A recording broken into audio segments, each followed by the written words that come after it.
so that Oh, we of can. course, of course. We're live, chaps. I'll send out the tweet now. Are we actually live? Yeah, we've actually gone live. All right. Hello, everybody. Welcome to Steve's channel again. Because we were going to go on SuperCoach Pra's channel this week, but there was some technical issues, so we couldn't do it. So next week we're going to be on SuperCoach Pra's channel, but this week we're on Steve's channel on SDS SuperCoach. And if you haven't already subscribed to his channel, please do so. And I'm not sure where the subscribe button is here somewhere, but I'm sure you'll find it. He's actually killing it right now. 1,300 subscribers, so he's doing really well. Next week, we're going to try to promote Scobie and SuperCoach Pra's channels. If you can, please look them up on YouTube and follow them. Now, SuperCoach Pra is a very knowledgeable young man, and I pick up all my spuds thanks to this young man below me here. He helps me for my spuds. So, and last week, actually, Scobie gave me a few spuds as well. So, we're going to go through our teams this week, and I've sort of given Steve my team that performed terribly last week, and we'll go through that in a minute. Steve, are you up to it? Are you able to show everyone? Let's start with we're doing fantasy first or SuperCoach? What should we start with? I reckon start with SuperCoach. All right, well, that's even worse. All right, let's show everyone how good my SuperCoach team was last week. So, actually, let's start with SuperCoach Pra first. Let him show off and brag a bit. All right, so we'll show off his team first, and then we'll go to my team later on. Can do. How have you been feeling the first couple of weeks of the season, Pra? Yeah, I think, well, at least for me personally, I think it's definitely been a bit of a challenge to adjust to the SuperCoach way of playing of things, especially coming from someone who's played FPL for quite a few years. You sort of take into like the prices and the scoring for granted. And I think over the first 2 weeks, everyone sort of realized that SuperCoach scoring is almost completely different. Like there's so many more points on offer, so many different types of players that you can go for, that it's not just the standard, goal scorers from each team that you're going to be looking at.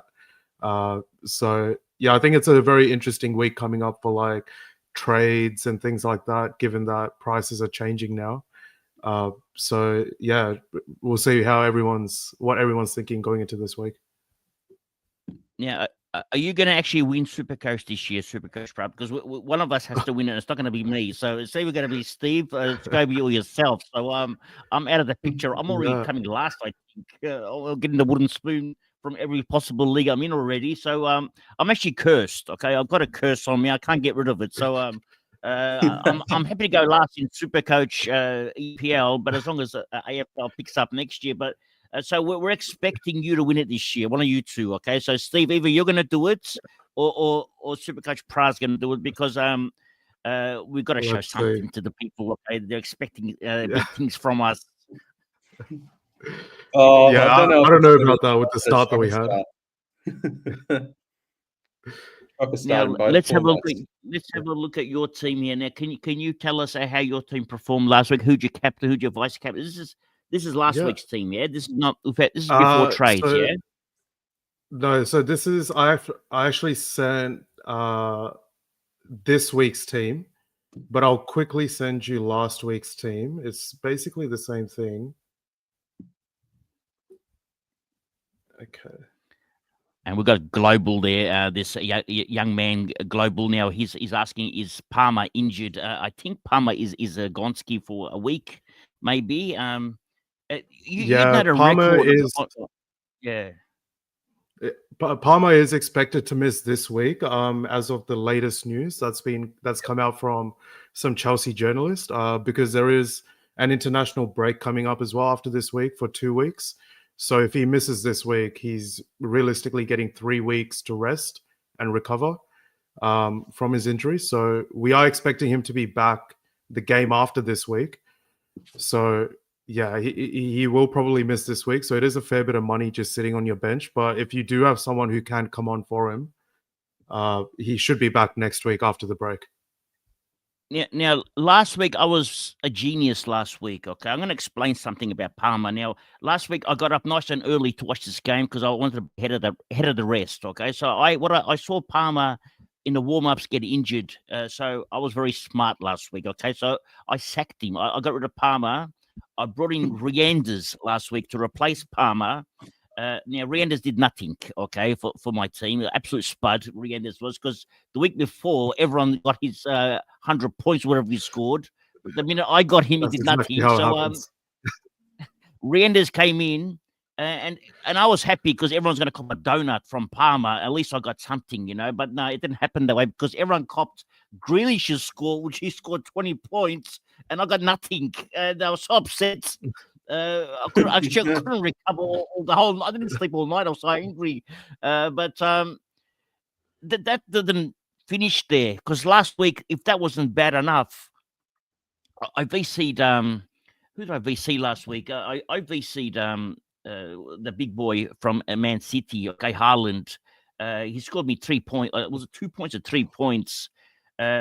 But I was greedy guts, and I didn't take the 3 points because I was too greedy. So I thought I'd go for more. So 3 points wasn't enough for me. I was greedy guts, and sometimes you pay the consequences for being greedy guts. And I went for I put the captain on Fernandes. Okay, I put the captain on him, and then no, Bruno. At half time ish, I saw that there was a penalty coming our way, and I saw that I was jumping up and down. I couldn't come down. I was so happy. There's a penalty coming to Fernandes, so I was so happy. Extra bonus 6 points. He's captain. Bonus 12 points coming my way, but he kicked it. He kicked it into the car park, broke a few windows. He broke someone's car. I think they're still looking for the ball. They can't find the ball anywhere. So I don't think it's come down yet. Hasn't come down yet. No, and he lost 6 points, so it was -6 for missing a penalty. So a double for me because it's a captain. So it's -12. Oh. All right. Then I missed out on his goal that he should have kicked, which was also 6 points. Double, which is 12 points. I lost 24 points. I think it's 10 points for a midfielder, actually. Like, is it 10 not points? to make you feel worse, Abs. Yeah. So but it's 10 hang points on. for a midfielder. Just settle down, young man. Now you're telling me that Palmer would have got 10 points, doubled, which is 20 points, okay? I missed the 20 points.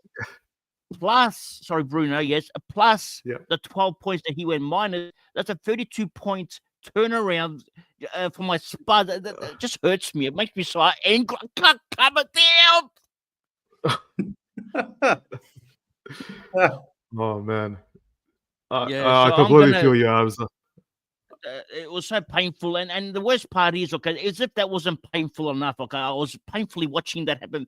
32-point turnaround, and everyone's captained Salah. Okay, so I'm watching this game, and Salah's not performing. I'm so happy because at least you can all suffer like I suffered. Okay, so Salah's not performing, and then all of a sudden, in the 99th, I mean, who scores a goal or an assist in a 99th minute of any game? Okay, now it's unheard of. And last week, in a 94th minute, he scored points, and this week in a 99th minute. So my spuds made me so angry this week.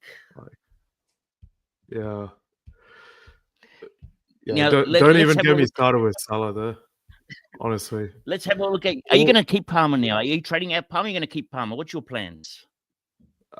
So yeah, as of right now, because as you can see here, I've got, this is my team from last week. So yeah, I vice captain Palmer. Unfortunately, I missed the news that he was a late out right before the game started. I think it came out like 2 minutes before the game started on like Friday morning at 5 a.m. So yeah, kudos to anyone that was awake and aware enough to make changes based on that. But my vice captain basically didn't play, so I only had Dewsbury Hall coming off the bench there. But I've also got Saka there, who also got injured. So I've got Palmer and Saka and Frimpong, all who have injuries in my team.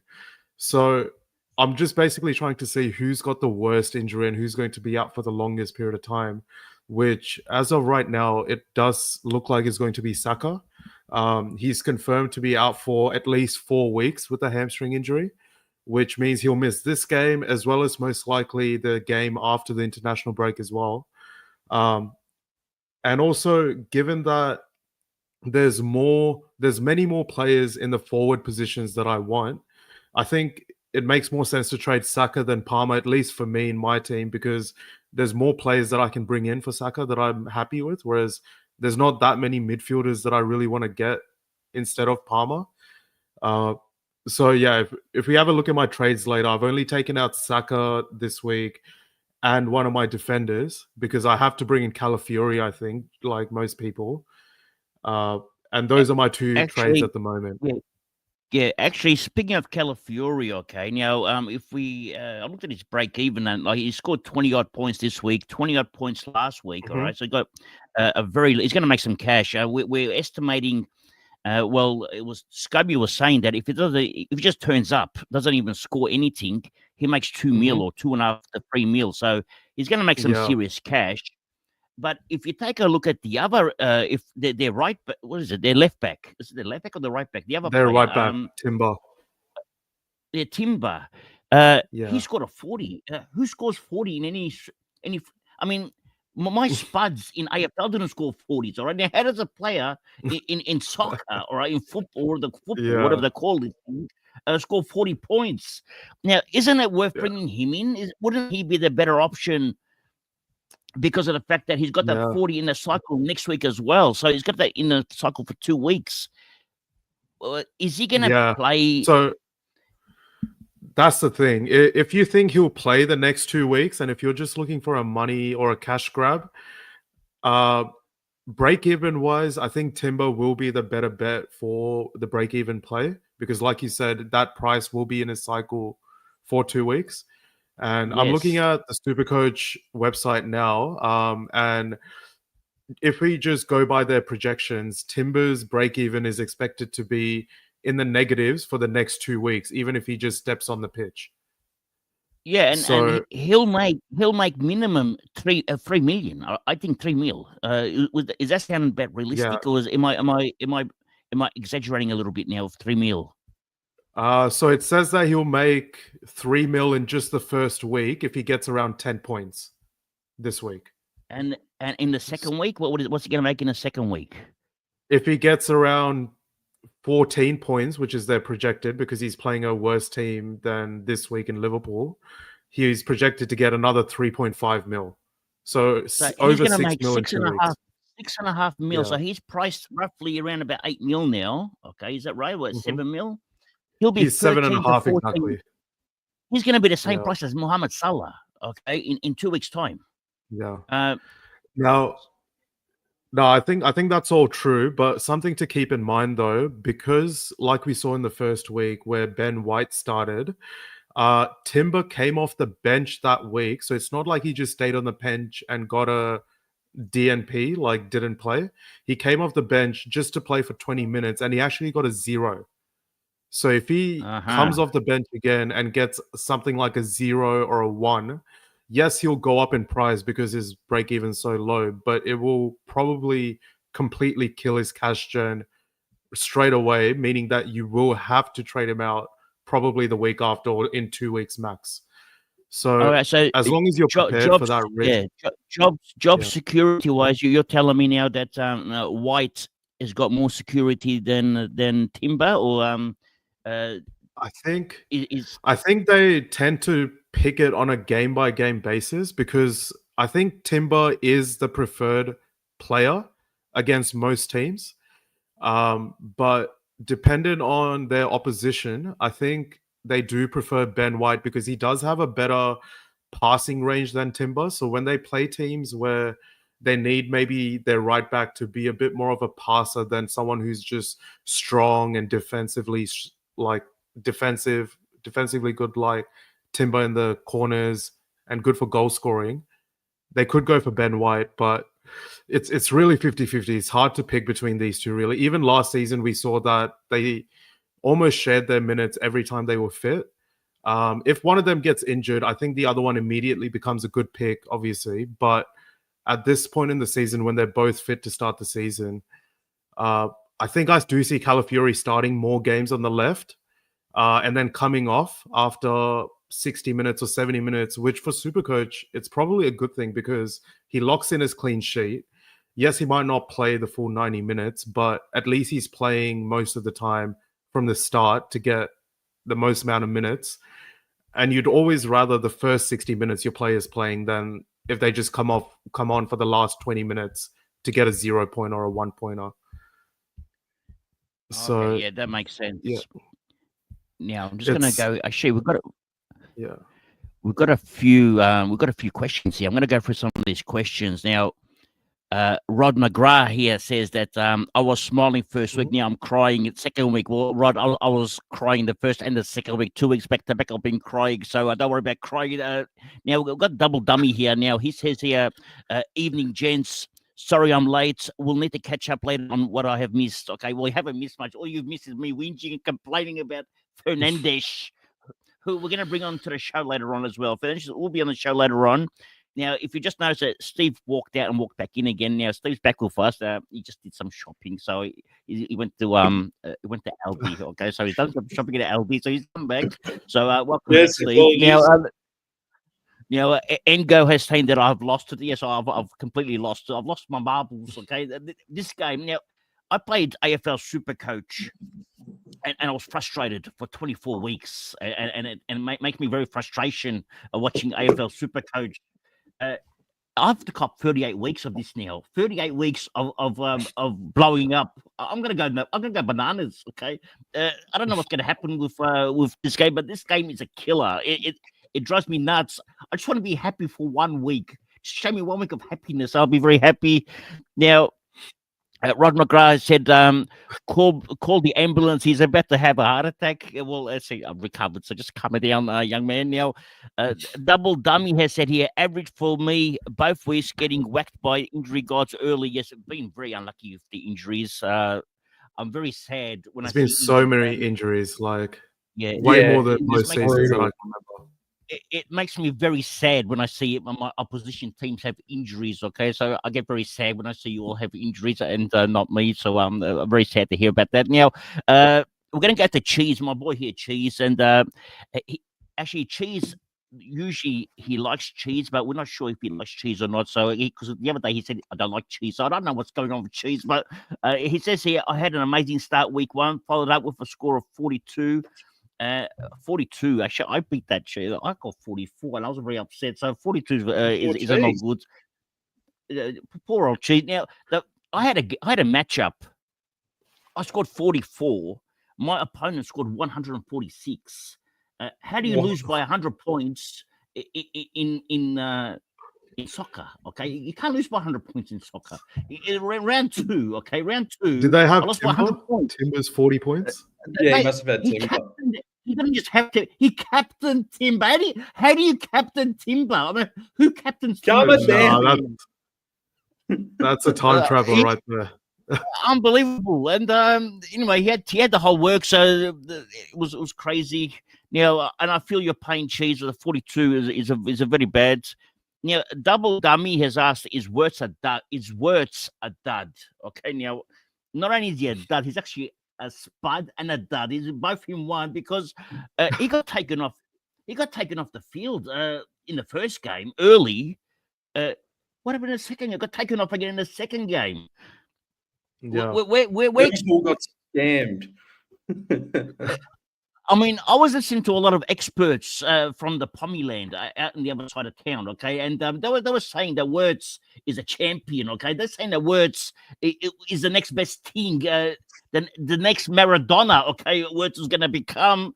The minute he joined Abs Magic, he became a spud, okay? So, unfortunately, can you tell me what's going on with Wirtz? Please explain it to me, something about Wirtz.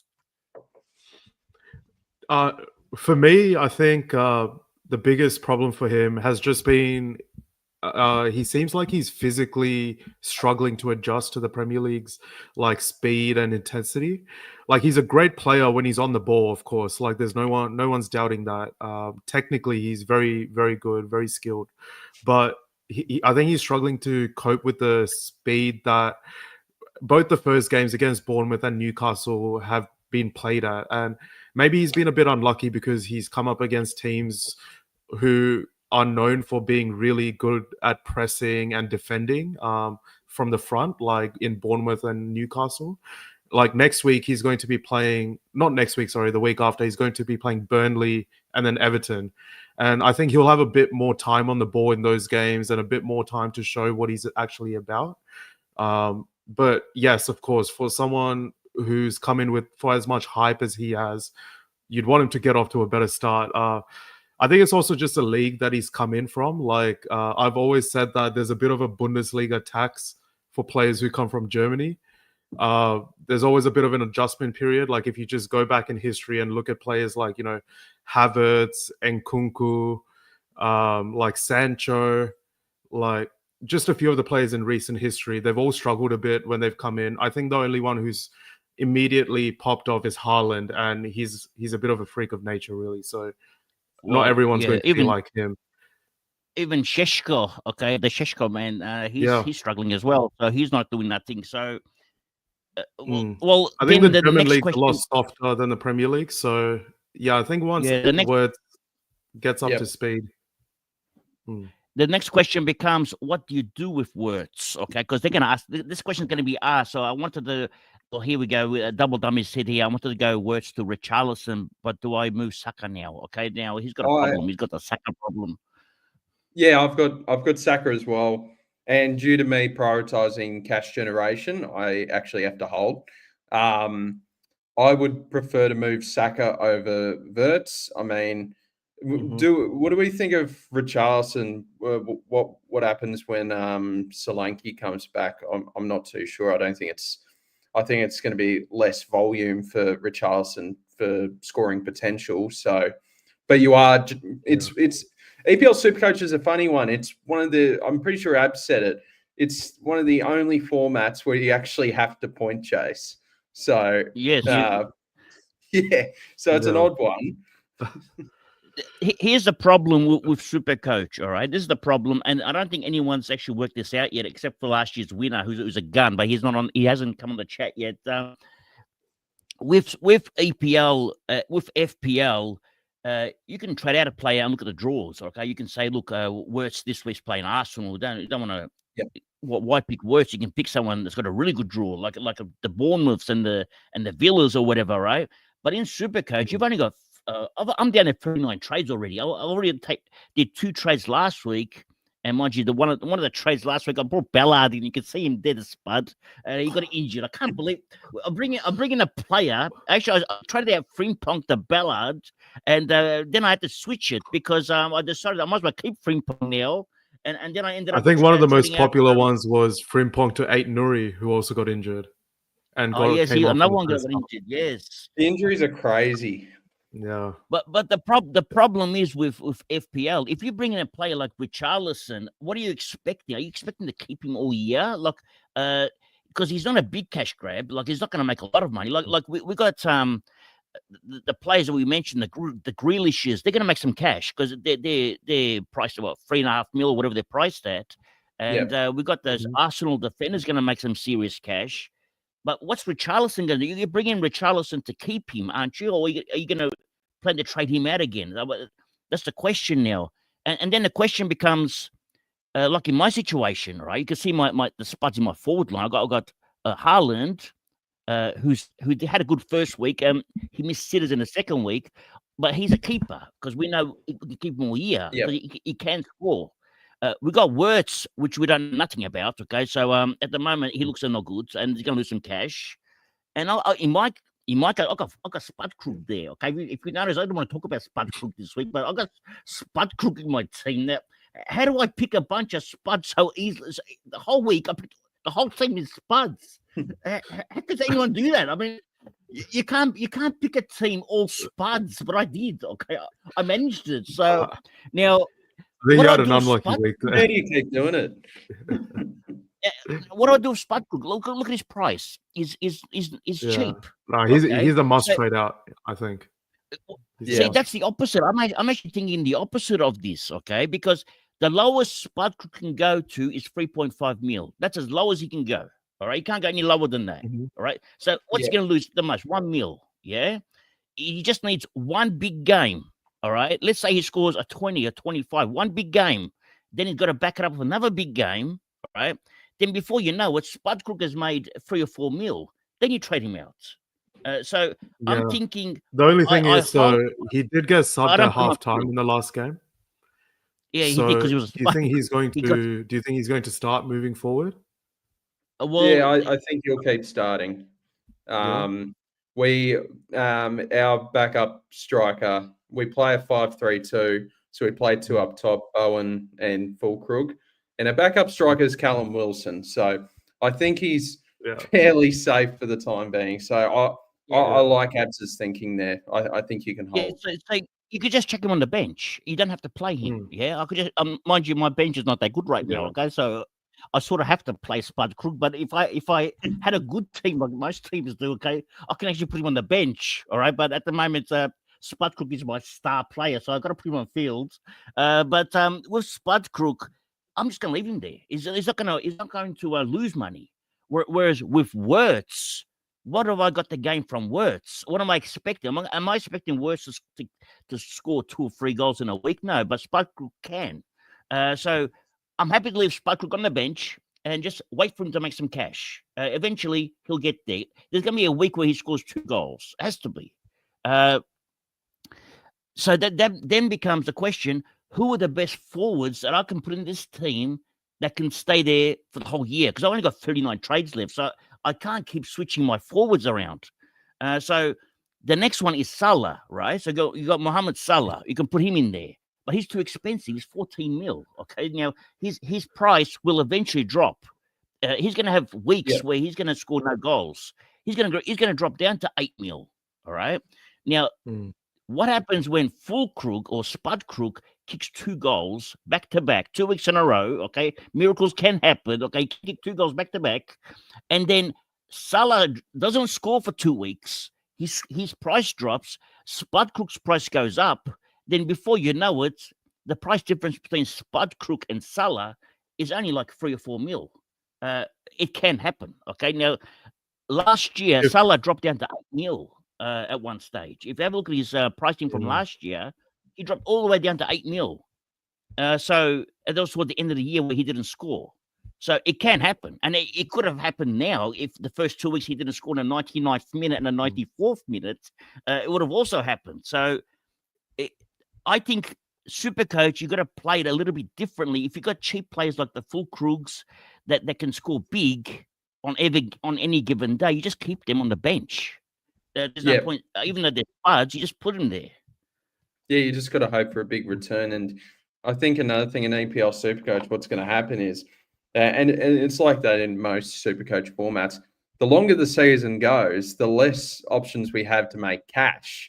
So we might just be banking on Fulkrug to get a goal here and all that sort of thing. So, yeah, it's going to be a good learning season. If that's the case, though, I just wanted to ask, like, as a West Ham fan, Steve, how many goals realistically do you expect West Ham to score per game? Like, just on average, do you expect your team to score, like, realistically, like 2 goals a game? Because if it's Packett's goal might have been our only goal for the season, the way we're going. No, realistically, yeah, I think like most of the goals will be like Bowen will have the goal involvement, right? Like if there's just 1 goal a game that happens at West Ham score, I feel like Bowen's a higher chance to have that goal involvement than someone like a Fulkrug. 100%. Like I think for us to get goals, Bowen is going to be a major part in each goal we get, and so I think realistically we're attacking. We've got an attacking style of play, but we're not good at attacking. So it's probably a goal a game. I expect. And if you got 2 strikers up top, you'd expect Fulkrug to eventually get on the end of that. Yeah, Now, I want to bring up, if you could bring up Arson Dragon. He's asked a question here, and this is a good question because I've got a question to ask you, gentlemen, as well. But you guys being the experts and me being the spud collector.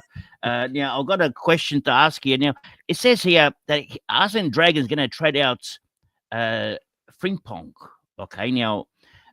Also, Dunk and Adingra, it goes out, and he's going to bring in Calafiori to make some cash. Okay, Grealish in, I like that, and Van der Ven. I like all three trades. All right, the three ins is a magnificent. It's like a Picasso painting right now, or Picasso. Okay, not Picasso, but Picasso painting right now. But the thing is now, the thing is, I don't agree with the Frimpong trade outs. Okay, because this is what I was thinking, okay, last week, because I traded out Frimpong last week as well, and I brought in Bella, then I switched it around to another player, and mind you, the player that I traded out eventually scored a -1, so actually it was a good move.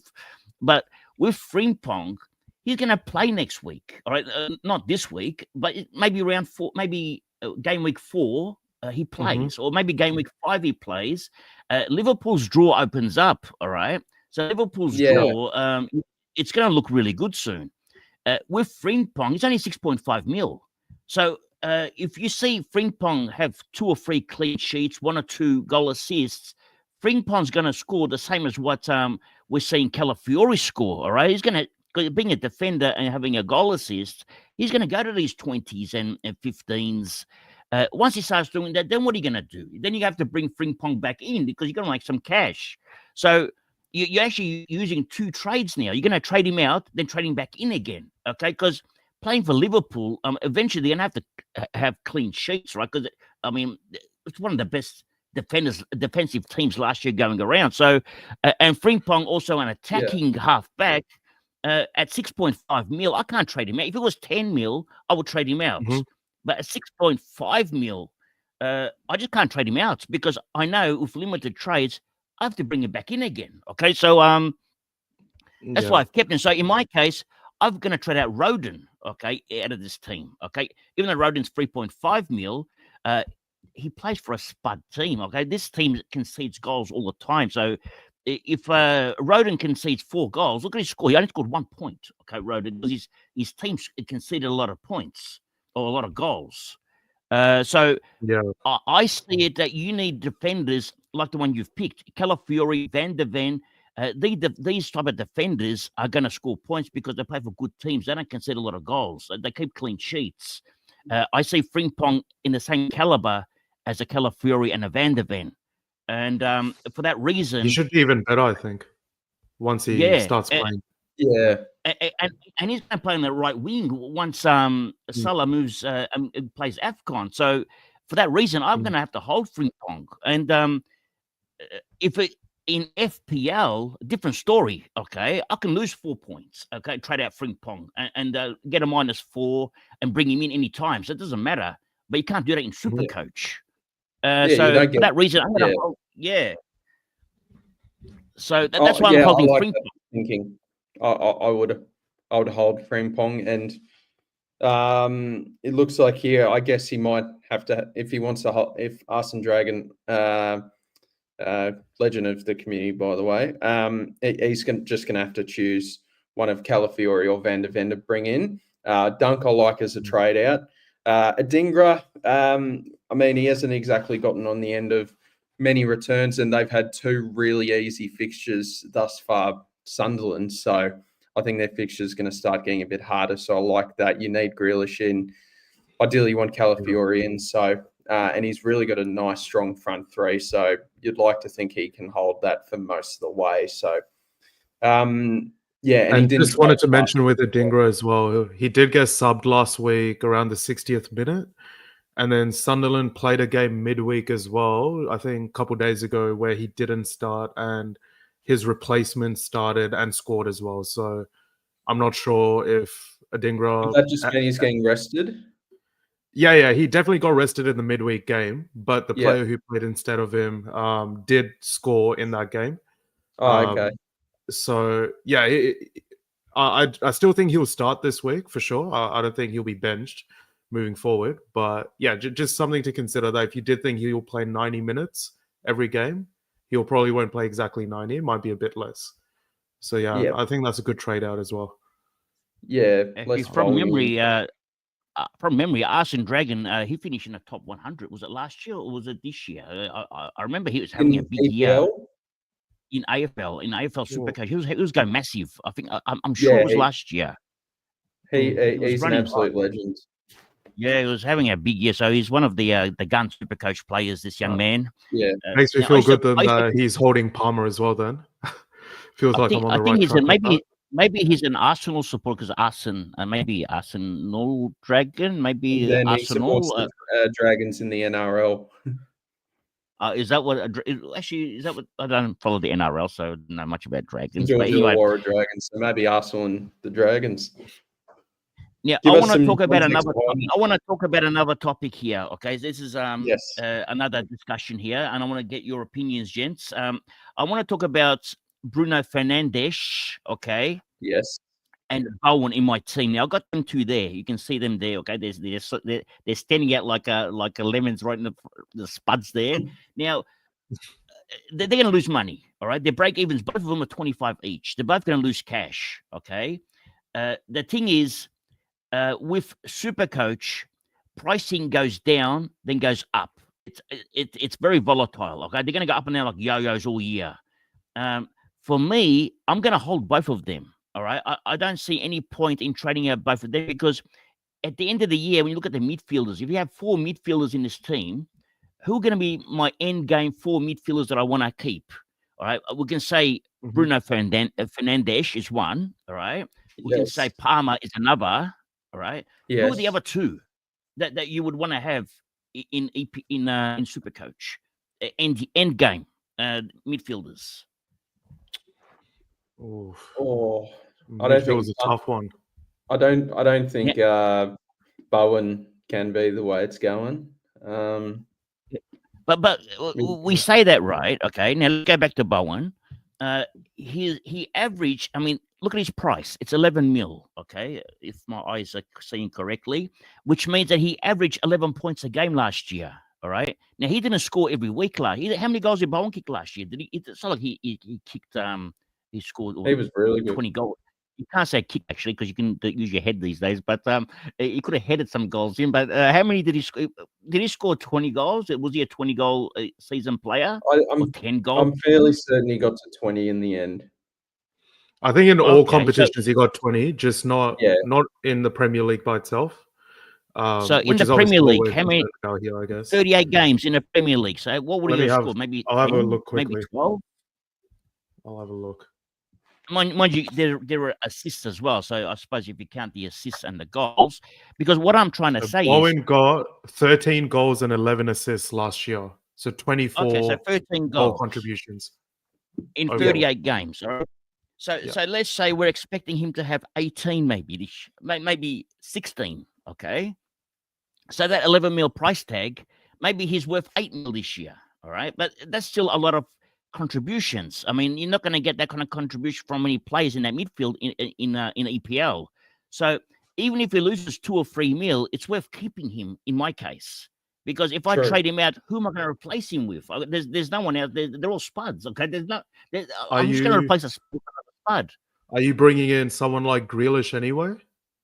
Because I think Grealish is a must-have in the midfield at the moment. Yeah, Grealish is coming in, but I'm trading out. Actually, let me show you my trading out Hall. I can't see Hall going to score a lot of points. Where I can see Bowen will eventually score points. Okay, so Bowen's going to score regardless. He may drop to 5 mil, so I'm just going to ride the wave with him. All right, going to ride his ups and downs and just set and forget.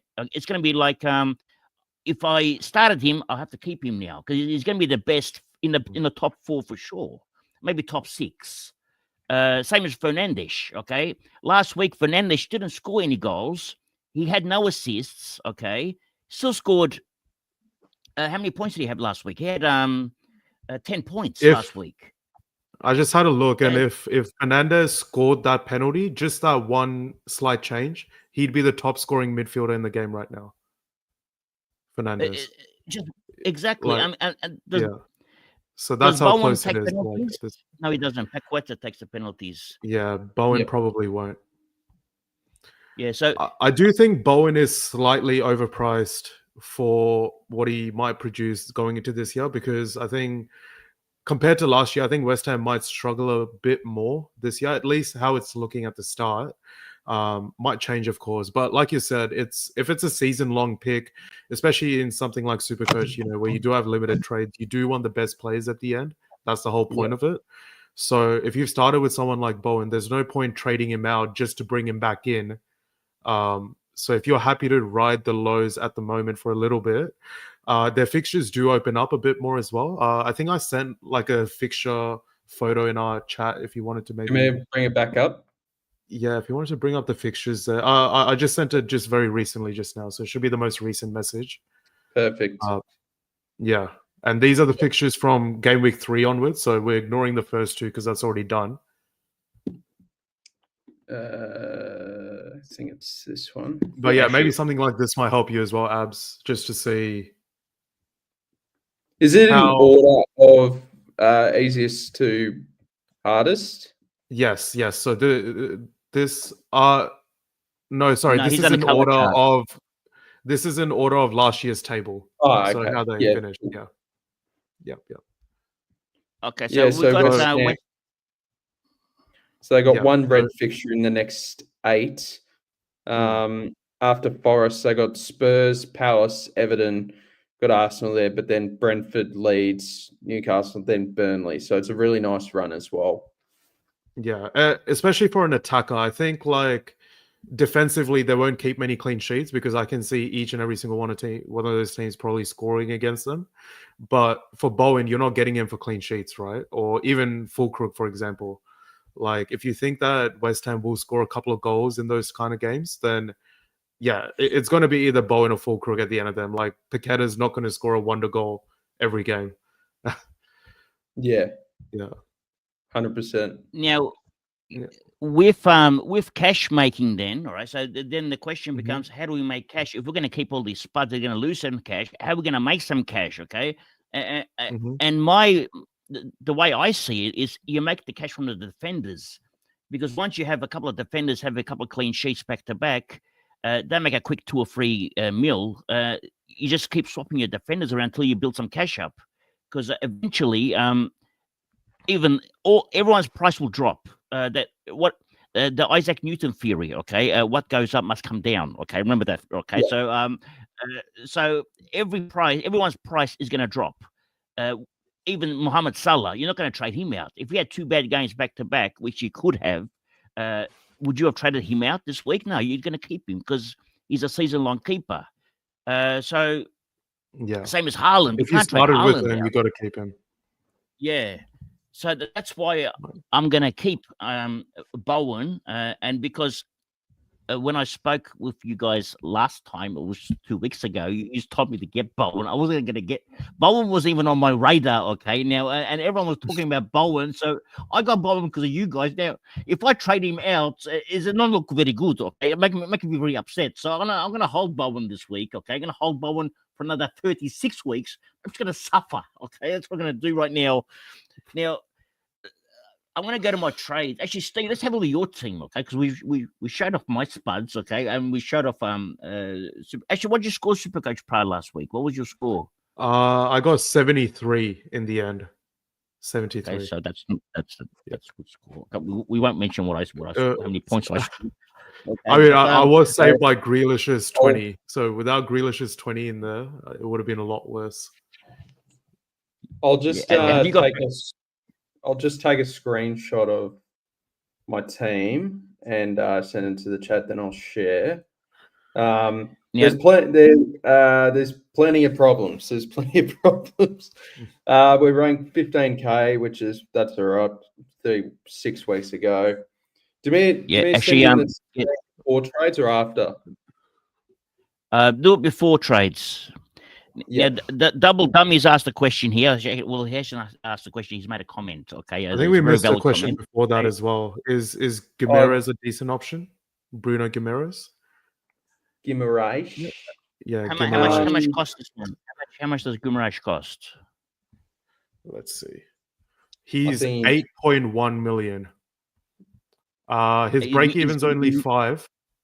and he got 13 points last week against Liverpool.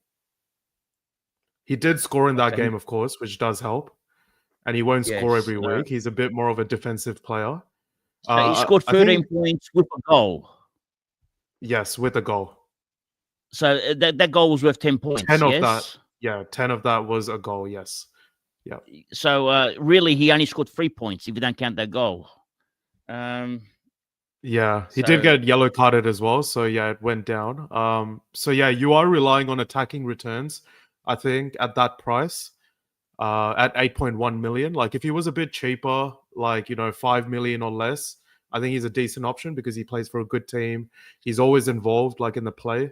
But at 8.1 million, you are looking for a bit more than just the random goal or the slight involvement like that. Yeah. Now let's go to because this is an interesting question, okay? Because this is the part that's bugging me as well, okay? So it's a good question by Double Dummy here, and so even though it says Double Dummy, it's actually Double Smarty right now, right? So Double Dummy's mentioned that just swap a lot of defenders around. Sounds like you're burning trades, though. It does. It sounds like I'm burning a lot of trades, which obviously I'm very good at right now. So I'm going to burn the trades, but is it worth it now? Okay. What is more important right now is a question with SuperCoach, because we don't actually know the answer. Okay, holding trades or making money? What's important? I think making money. Making money, yeah. I would say making money because we are holding the trades on the important ones. Or like in my case, I'm going to hold Bowen. I'm going to hold Spudkrug. I'm going to hold Fernandes. I'm going to hold my defender. Okay, so Frimpong, I'm going to hold him as well, which I'm trying to save trades. But at the same time, I'm trying to make some cash, and I'm chasing points. Okay, we're chasing the cash. I think that's the key. Like, if you've picked someone as a keeper, it's important to not waste trades by taking them out after a couple of bad games. Like, it's important to remember that it's a long season. You've picked them for a reason, unless they're injured for like, I'd say minimum 4 weeks, like 3 to 4 weeks. Or if you have absolutely, no bench cover at all, I think you can afford to keep like 1 or 2 week injuries for someone who's a keeper. And you can sit through some bad performances as well. I think, very important to make money at this point in the season when, you find the value players that have been priced incorrectly from last season, you could say. But try and find value and money in the outside positions of your team. Like pick like 4 or 5 or 6 keepers in your team that you're happy to stick with, and then try and make money around the other positions if you can. And in my case, it's just like in AFL SuperCoach. Like we usually have 10, 11 guys that we end up holding for the whole way, and you sort your team around with the other 20 positions. And this is going to be a similar thing in EPL SuperCoach. 5 guys that we'd like to hold for the whole season, but we're using our entire trades around 7, 8 positions. So 9 positions. The only difference with AFL SuperCoach and soccer, or whatever you call it, EPL SuperCoach, is with AFL SuperCoach you get a rookie, you hold him for 7 weeks before he makes his cash. Okay, so it's a bit of a medium term hold with the rookies because they can't make cash fast enough for you. Whereas with FPL, we're looking at Calafiori. I mean, I'm going to witness this with you guys at the same time to see how much he makes. With Calafiori, if Arsenal concede 4 goals to Liverpool this week, all right, he's not going to make much cash. He's not going to score much. Okay, Liverpool can attack. Now, if also next week he doesn't score much, Calafiori is probably going to make 2 or 3 mil. So it's not a lot. But 2 or 3 mil is a lot. I'm not sure. Is it a lot? Or is it worth a trade? So that's the next question now. What is worth a trade? How much cash should we be looking to make for one trade? Okay, that's my next question now. I'm going to ask the experts here right now. Let's find out. What do you think? For me, obviously it's so hard to tell given that we're all playing this for the first time this year, but I think you'd want to trade someone in with the intention to keep them at least for 2 to 3 weeks, not just as a 1 week punt, because that's, I think, the easiest way to run out of trades before Yeah. before the season ends. You'd Yeah, want We, to we have hope a that you can we keep have at a least 3 week scoring. Yeah, we have a 3 week scoring cycle. So as we know with Yeah. AFL Supercoach, so for example, this week's scores are only on a 2 week scoring cycle. So they're not going to last 3 weeks because this is the second week. Whatever team score this week, okay. So let's say Califuria scores a 50 this week. Then that score is on a 3 week cycle. So that's when you can actually hold for 3 weeks. So most of your whatever, let's say he scores a 20, that 20 stays for 3 weeks. So whatever each player you bring in now, you're looking for a 3 week scoring cycle. So you want to hold for 3 weeks minimum to get the best value out of them and whatever they can make. But the question is, when is it a failed trade? For example, if he's made us 3 mil, has he made us enough for that one trade that we've used to get him? Like we're going to bring in Grealish, for example. All right, he's 3.5 mil, so he's cheap. So it's okay. You can't go any lower. All right, so you've got him rock bottom price. But when you bring in a player like a Calafiori, all right, you're paying close to 6 mil for him. So he's not rock bottom price. He can go lower if you hold him too long. Like if he has 5 bad weeks in a row, his price is going to drop. Okay, if he has the 5 bad weeks, but if he has 3 good weeks in a row, he's going to go up. So the question becomes, it's going to be a what kind lot of more gamble- volatile, like the pricing, very and volatile. scoring. Yes. I think everyone's going to have to, like slowly adjust to the different scoring system. Like, because in AFL, we're all used to seeing a similar average of points every single week. Like so much so that if a player scores like even 10, 20 points less than their average, it's like the worst thing in the world. You're like, oh my God, they've had the worst game ever. But in this one, they can score like we saw with Timber. He scored 0 points, literally 0 points in round 1, even though he played 20 minutes, scored 0, and then he played 60 minutes in round 2 and scored a 45. Like it's a completely different kind of scale. So we're all gonna have to get used to our prices being volatile, the scoring being volatile. But I think it's a really good question that you're asking of like how much value is enough value to use a trade on. That's the main thing that I think we're all going to figure out over the next couple of weeks when we all start seeing the results of our first set of trades come to fruition. And early, looking at it early, I'd say 3 mil for one trade. I think is reasonable. Now I don't know if it will be at the end of the year, but from looking at it early days, I think 3 mil looks good for one trade. Now, great. Because trades are so Spurs, valuable as well. Yeah. And I'll bet you I'll be the first person to run out of trades. I could actually put if there's a sports bet app that has Scodfather's team who runs out of trades first, I can guarantee it'll be me. Guaranteed. Now, Spurs look to have a good run. Looking at the chart, well, Spurs actually do have a good run, don't they? But can you going back to the question? Can you bring Spurs players in just because of their good run? Like, are the runs that important? Not for forwards, but for defenders, maybe they are, yeah? Yeah. I think even more so than the run, which 100% is very nice for Spurs over the next few weeks. I think we also have to consider that the fact that they've got a new manager this year, he seems to have completely changed the way that they're playing football, really. Yeah, defensively. Like last year, their manager was Ange Postecoglou, who's extremely attacking. Like he's an all-out offense kind of manager who's said things like, he'd rather win a game 4-3 than 1-0. Like that's a famous quote that he's actually said.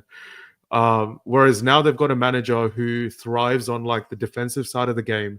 And you can see that already in the first 2 games. Like against Man City, no one really gave them any chance last week. The bookies didn't, like no fan didn't. Maybe Scobie did, being a Tottenham fan. He was pretty confident that they'd smash them. But but Spurs absolutely defended really well against City. Even though City got a few chances, like Spurs look pretty comfortable throughout the game. So I think we need to start thinking of them as a different kind of team than we have in the past. So the fact that they're a much better team defensively now, and they've got good fixtures, I think you can definitely look to bring in maybe one Spurs defender if you don't already have that. Like me, for example, I didn't start the season with any Spurs defenders, but I am thinking of looking at someone like Van der Ven, Romero, who are both in the 5 million range, which I think is a pretty good value for a defender with good fixtures. So hopefully, like Ab said, they get a couple of good games, go up in value, and we can maybe then play the break-even game with them. Yeah. And when you look at prices, you just mentioned 5.5 mil. It's actually quite easy to understand the break-evens for EPL. Actually, that's the only thing I can work out very quick. Because a 5.5 mil player is actually worth 5.5 points. Okay, that's how they value it. So, for example, Salah's 14 mil. He has to score 14 points every week to hold his price. Whereas a player at 5.5 mil only has to score 5.5 points every week to hold his price. And the lowest he can go is 3.5. You can't drop under that. So, because from what I've seen, 3.5 is the bottom. So at 5.5, if you can get a player that scores 20 points, you just grab him. Especially if it's on a 3-week scoring cycle, he's already scored 3 weeks, 4 weeks worth of points in that one game. Okay, so you can imagine how much he's going to go up. That's how I see the break evens with these 5.5 mil players. So, like for example, if he scored 22 points, he's 5.5 mil. He scored 4 weeks worth of points in that one game. So, and he's got that 22 points for the next 2 weeks back to back on the break even, which is why I really like that. He's got 45 points. He's paid at 7 mil. He's got 6 weeks worth of scoring in one game. So is it's this a bit Timber? different. Sorry, Timber. Yeah, Timber. Yeah. Timber, Actually, yeah. what's he priced at? 8 mil? Is he 7 mil? He's 7.5 exactly.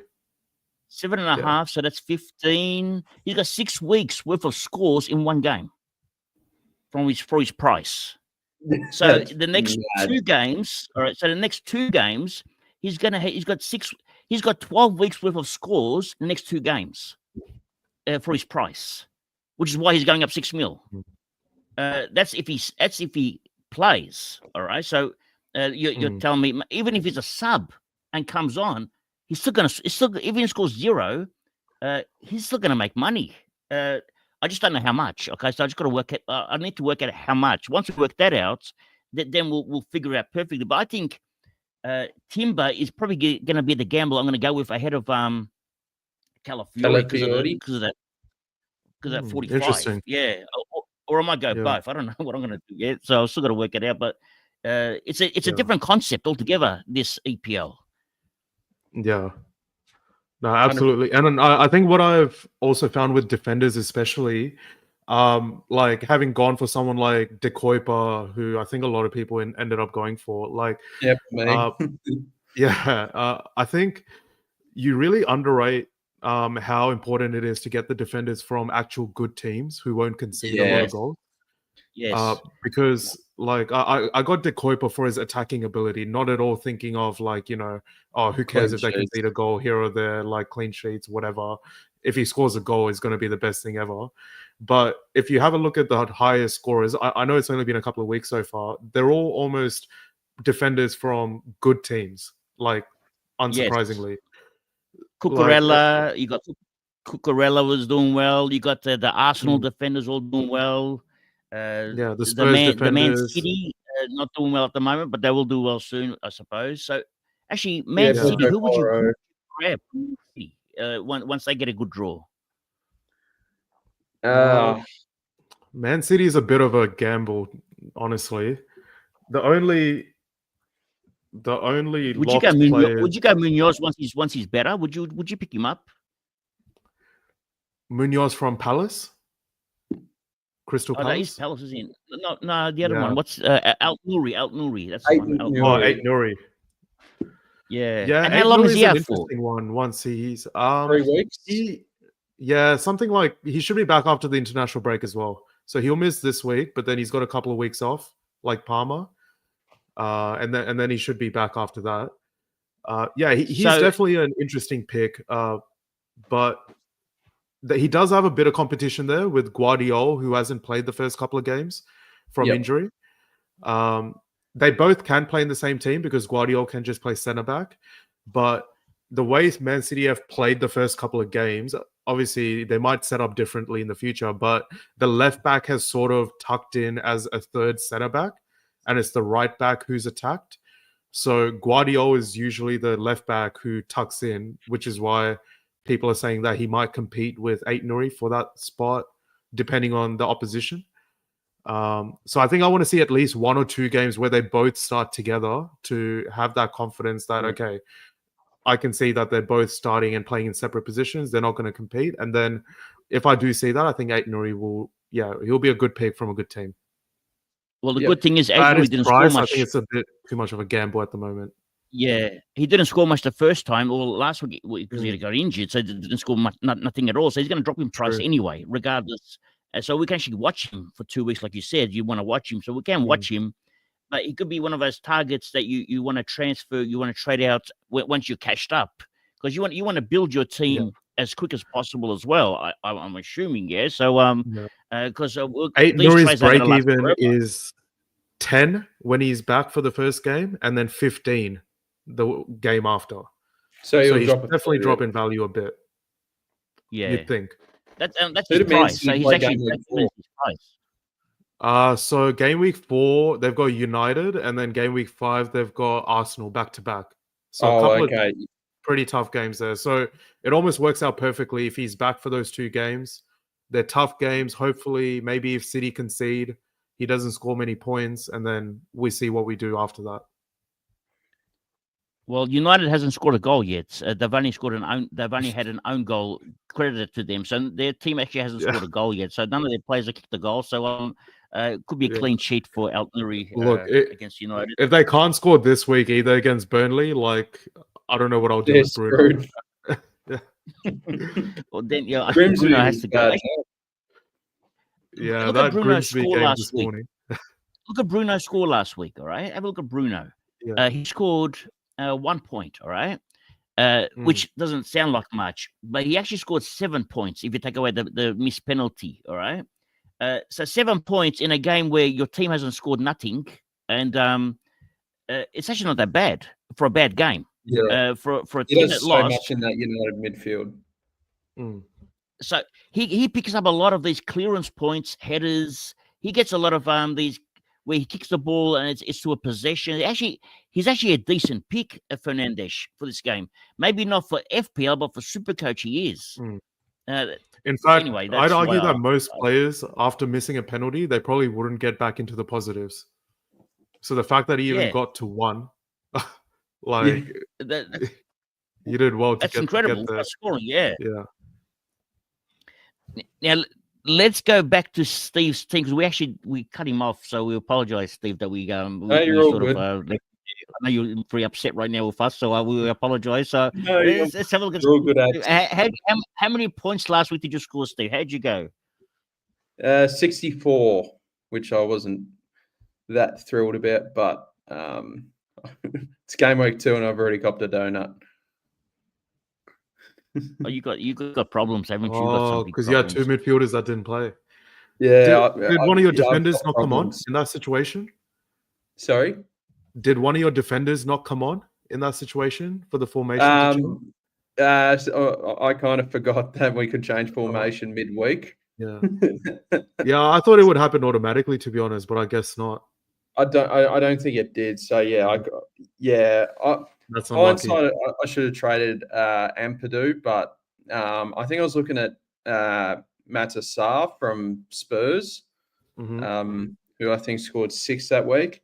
But that's all right. I think the priority here is to grab Calafiori or Timber for De Kuipia. I think that's what we're going to be doing. I think we'll be grabbing Grealish as well for Ampadu.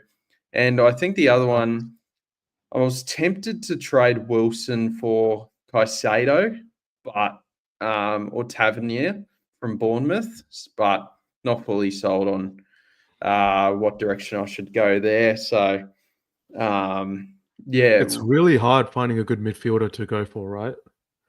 it is. It is like in this format. Yeah, it's hard because all the good spots are in forward. So, Exactly. it's a tricky one. Wilson has got And there's Chelsea no this week and GPP. has 2 really easy fixtures, so I might hold that.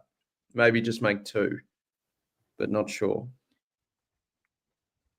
Okay, now we've gone an hour already. How fast does time fly? We just started. Oh, just started we have like so a much minute fun. ago.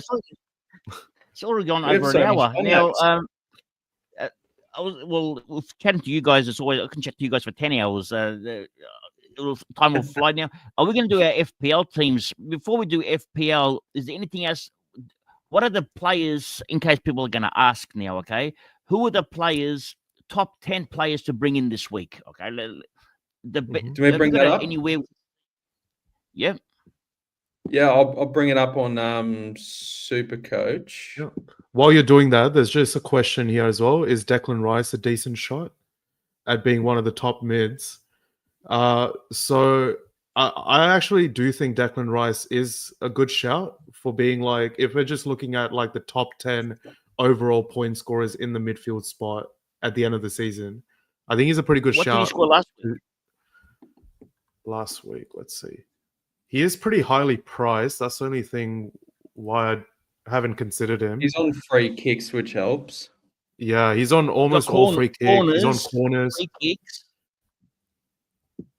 And we all know how many goals Arsenal shots score on from target. corners. You get points. You get 1 point for shots on target as He well. got 15 so points last week. No goals. Yeah, no goals last week. No goals, but he got 15 points without any goals. So he got without any goals. 1 assist. Okay, so the assist helped. So if he didn't have the assist, how much points for assist? So he got 6 points for an assist. Points for a clean sheet. He got points for key pass, accurate crosses, successful dribbles, and block shots. So he's actually decent. Probably better than Bowen. Pretty all-action midfielder. I think he's got a higher floor than Bowen, as in like he'll probably average more points as at a minimum per game. But as soon as Bowen scores 1 or 2 goals, he'll fly past Rice in terms of how many he scores for that one given game. So I think, it's whether you like that consistent 10 or so points a game that Rice will probably get you. Because I think Rice will get you 8 to 10 points a game without any goals or assists, probably. Similar to Bruno. Probably a slightly worse version of Bruno, I'd argue. Whereas me, Bowen might get you those smaller points, but score. He's a good that's not too bad. Yeah, no. So I think Declan Rice is a good option to answer your question there. And just another one here from Global is Newcastle have a beautiful run coming up. Which players would you recommend on grabbing? Oh. Would you consider Strand Larsen? If Strand Larsen goes to Newcastle, would you consider him? Yes, for sure. I think you'd have to. Is Whistler still going to Newcastle? Like, what's going on there? They've bid for him, but Brentford haven't accepted the bid. Right. Because they're actually, from what I was hearing, Strand Larsen, they're chasing him hard. So and who is Strand Larsen? Wolves. They said no to 50 mil, but maybe if they offer 70 mil, they may accept it. So and Isaac is definitely going to go into Liverpool from the sounds of it for 150 mil, from what I'm hearing. So this is not that I'm here. I've got contacts at Liverpool, but I'm hearing this on YouTube, so I'm also watching YouTube channels, and they're saying it. So if that's the case, they're going to have to get Strand Larsen and pay up for him. So I would look at Strand Larsen if they get him. They'll definitely sign some striker, but they're also linked with Nicholas Jackson from Chelsea as well. not as strongly as Trent Larson at the moment, but they have inquired about him in the past. So yeah, I think by the end of the window, they'll definitely end up with someone. As long as they just end up with one, whoever that is, I think they will be a good option for SuperCoach, because as we saw in the game against Liverpool, like Newcastle do create a lot of chances for their striker. But if they sign a couple of strikers, then I think it might be a bit harder to pick one straight away, and you might have to wait and see how they do. Yep. But another player for Newcastle that I'm actually interested in for this question is Livramento in the defensive line. I think Livramento is a very good young player who's getting better year by year. He played all games last year, so all 38 games. He either played as right back or left back, so he's very versatile, and he'll just fit in wherever the team needs him. And he got an assist last week as well against Liverpool, so he came away with 10 points, even in a loss against Liverpool where they conceded 3 goals. So to come away with 10 points, even in a team performance like that, I think it shows that he's got like a few ways that he can score, and he's only 5.7 mil. So he's not the cheapest, but yeah, if you want a slightly different kind of player in your defensive line, I think you could do worse than Livramento. What about Hall? Is Hall not playing, or is he still injured? Has he come back?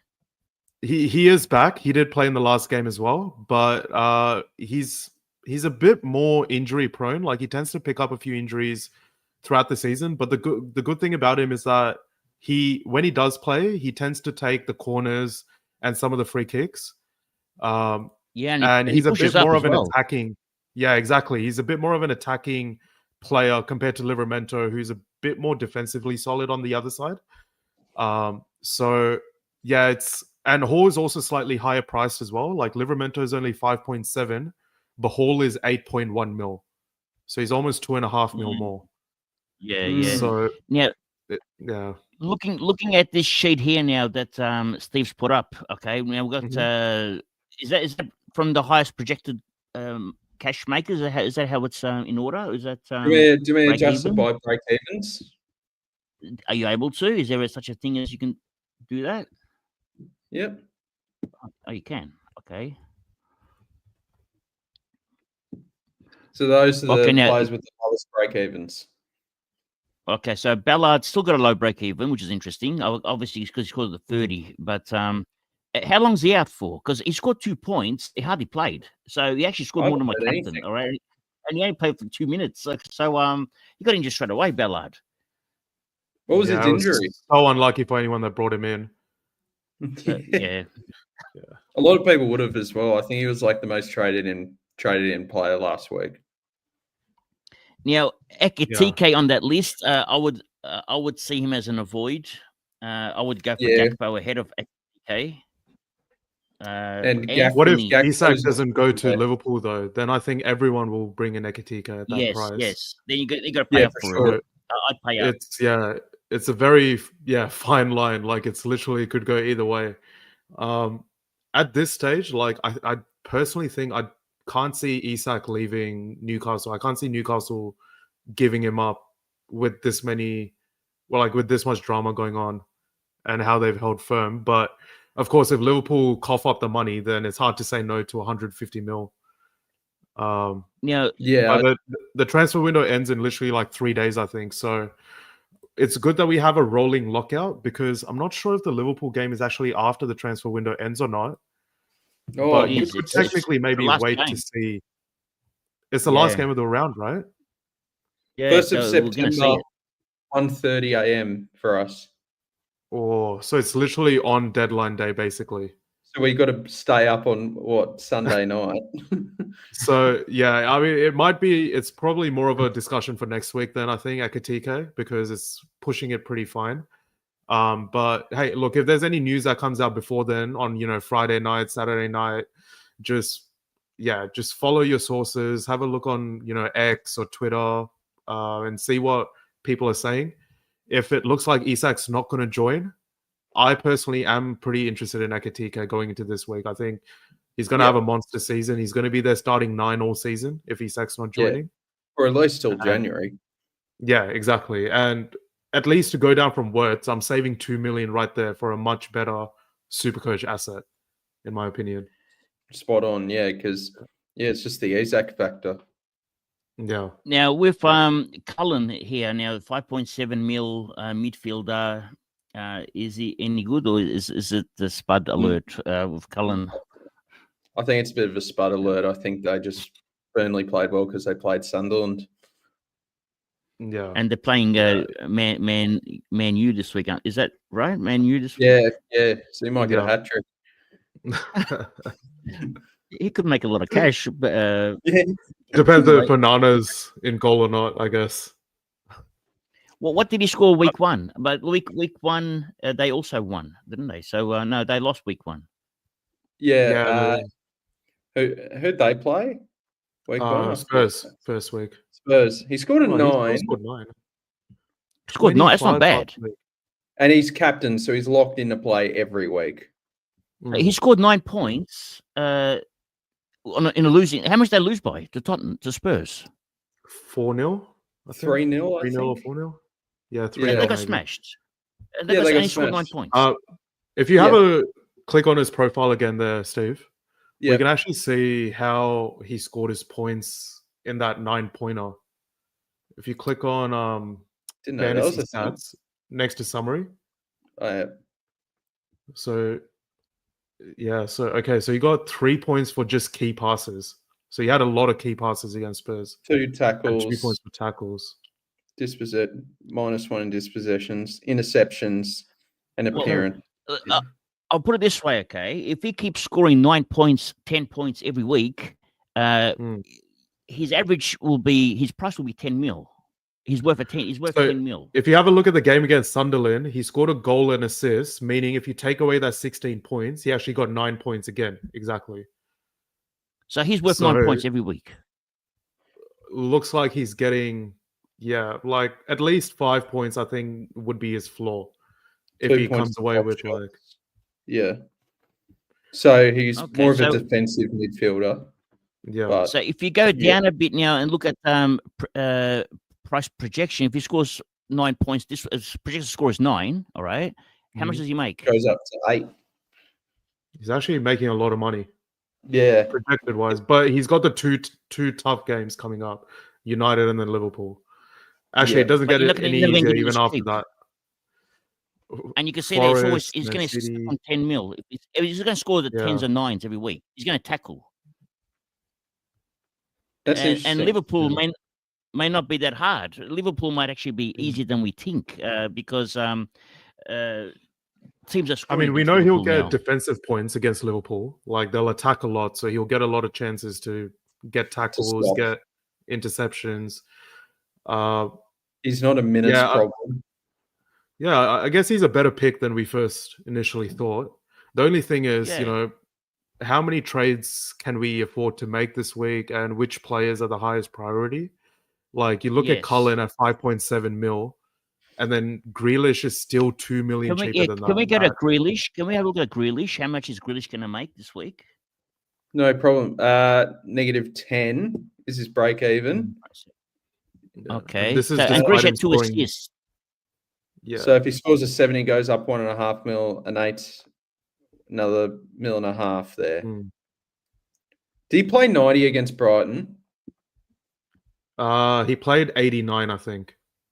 So yeah, basically. There is the times there, 89. Yeah, so at 27 against Leeds, only scored 2 points in 27 minutes. Yeah, that was his first game for the club. He just came off the bench. And then he's got Wolves, Villa. Yeah, so there's some good fixtures sprinkled in with a couple of toughies, but 3.9. He's also got Liverpool. At 3.9, I think Grealish has the potential to be like close to a season-long keeper.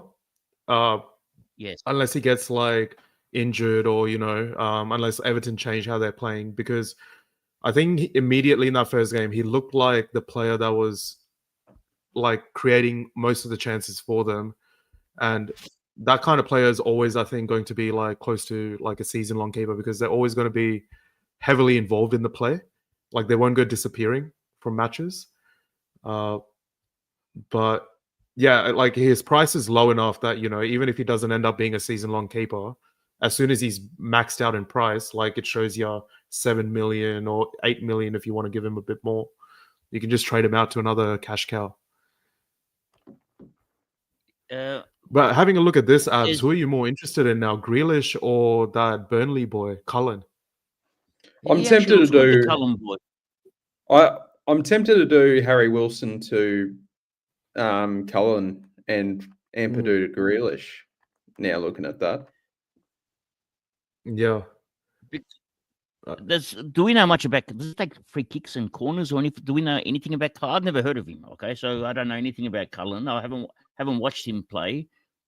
Is he the corners man, a penalty taker? Does he take penalties? He's a captain. Let me look up Burnley's penalty taker. How do you have something for that? I didn't even know you can look. Maybe it's a striker. I don't know. I'm just looking. I've got a graphic here which I had saved previously. Let me just send that in the chat if you want to maybe bring that up. So yep. If that works. Wonder if it's. Did it say here? Because Josh Brownhill was their penalty taker last year. But he's a free agent. He's gone. Yeah, I don't think he's a starter or even at the club anymore. I think he left with SuperCoach, everyone's going to have Grealish. All right, so you're. If we want to, are we playing SuperCoach to win it? Or are we playing SuperCoach to finish in the top 1%, top 2%? Or because I want to see one of you two win it this year. Okay, so if we're going to win SuperCoach, we're not going to win SuperCoach by having Grealish because everyone else has got Grealish. We're going to win SuperCoach by having someone different. Cullen is the man. Okay, so I'm gonna get Cullen this week. Okay, I'm gonna do just it. 9 points. He's gonna be my captain at 9 points every week. He's my captain. Is that your new weapon? My new weapon. So like I'm gonna get Cullen. Weapon. Cullen's gonna come in. I can actually get Cullen. I mean, that's what I got Bowen for. I got Bowen to score me 10 points every week, and I pay 10 mil for him, 11 mil, just so I can get 10 points every week. Yeah. Cullen's doing it for 5 mil.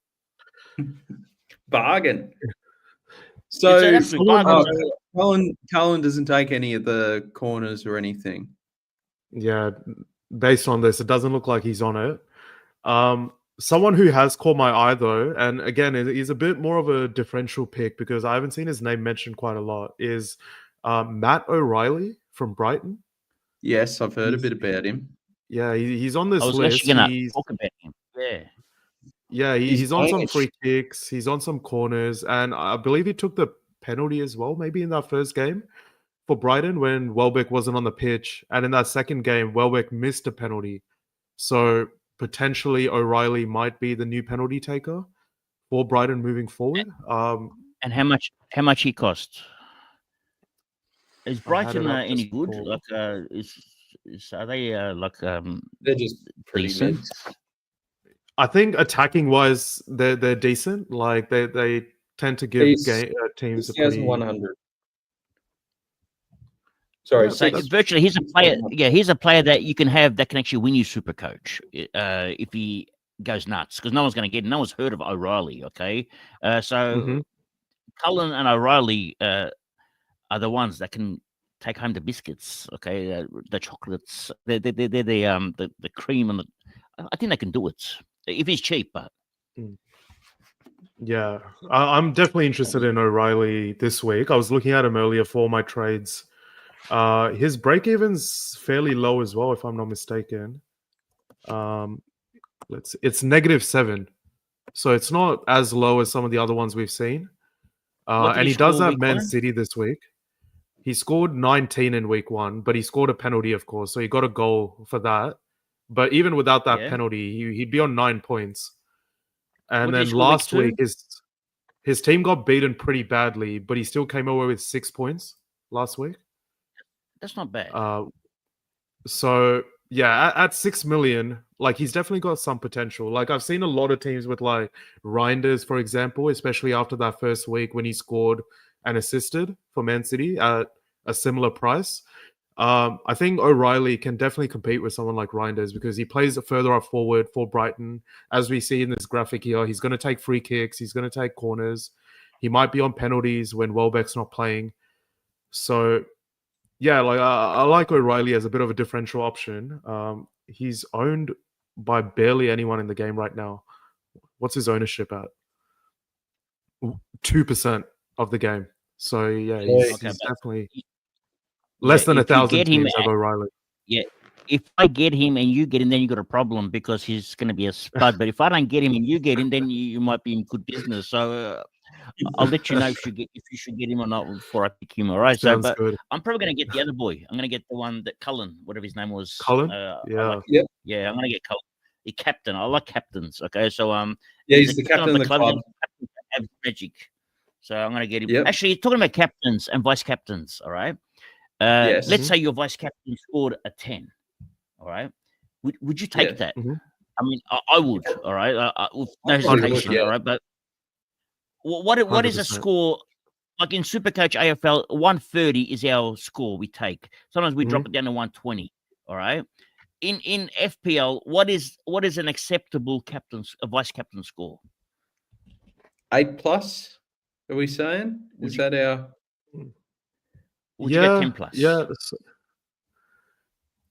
Honestly, it might depend as well on the matchups that week. Like if I've got a couple of captaincy options that I'm happy with, then I might risk it for the 10 plus.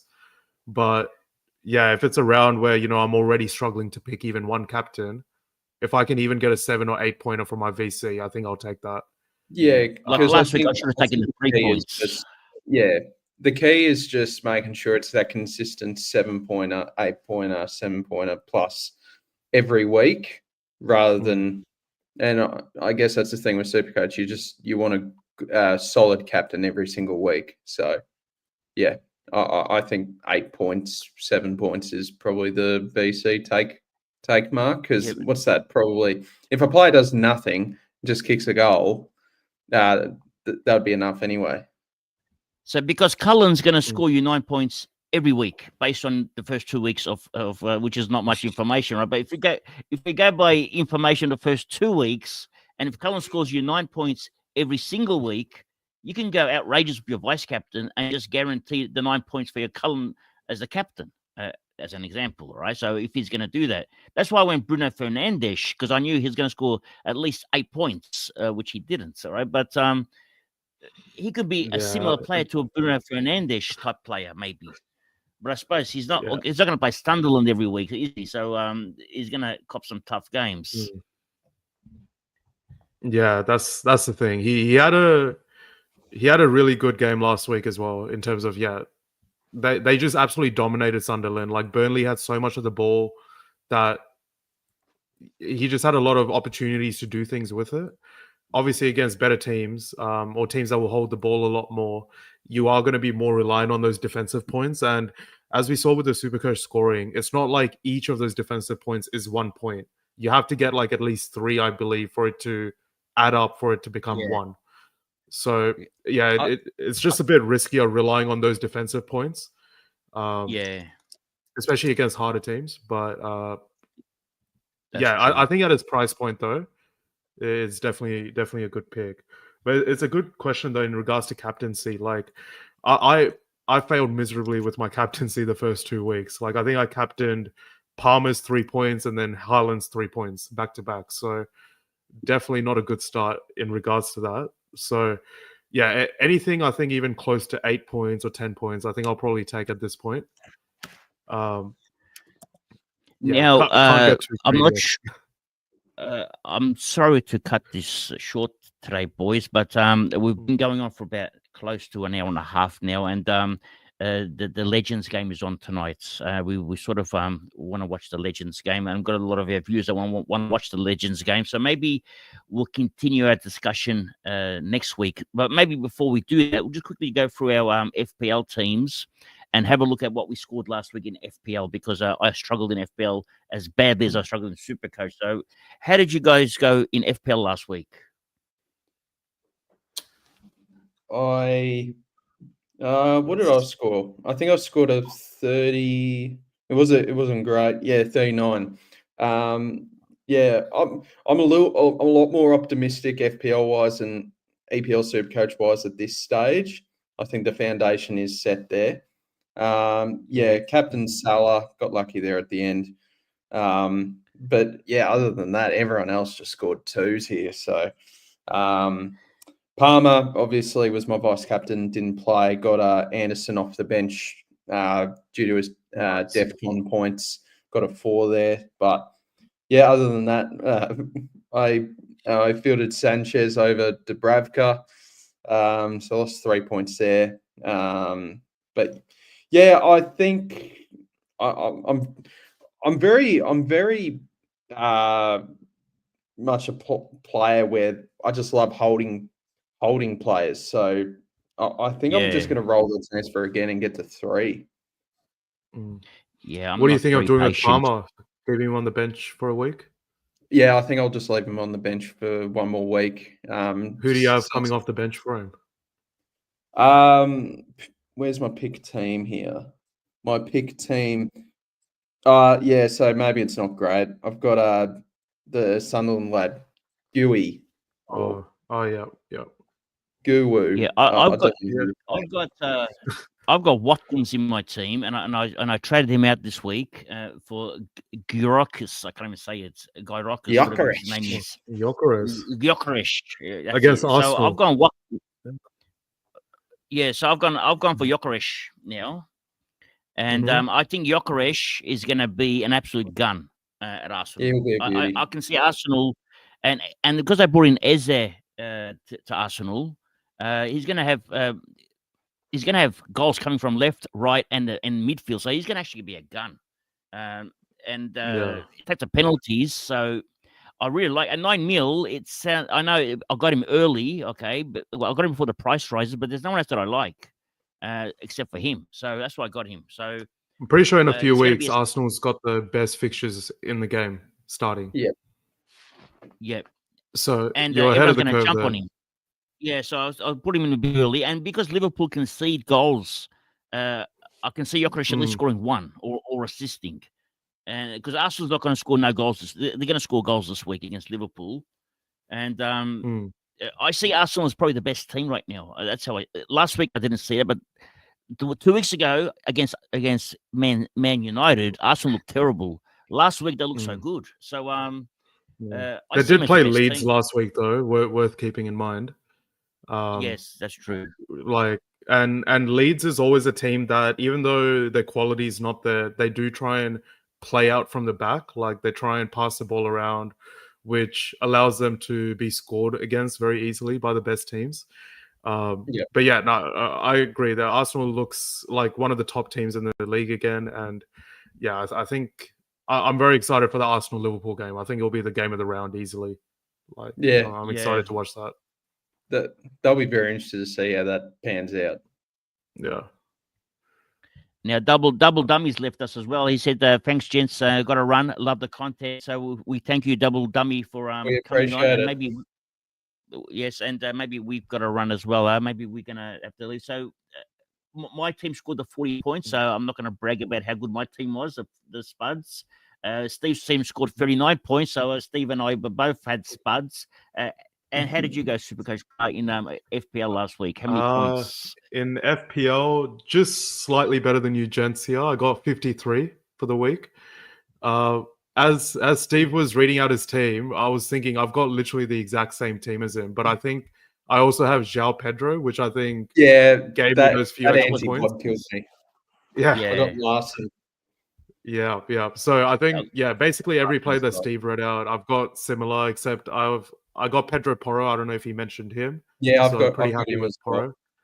Yeah, and then my front two, just Watkins and João Pedro. So basically everyone blanked except Salah captain got points in the end. João Pedro saved my week, got me to a respectable score. And then in my defense, Steve, the Burnley defender, he got me a few points. Yep. And Pedro Porro came away with a clean sheet as well, surprisingly. So yeah, a bit of an average week, but look, I'll take it. Anything keeping close to the average, I'll take for the time being. And then, yeah, hopefully now that the trades are starting to happen, this is where the teams will start differentiating now from each other. Absolutely. Yeah.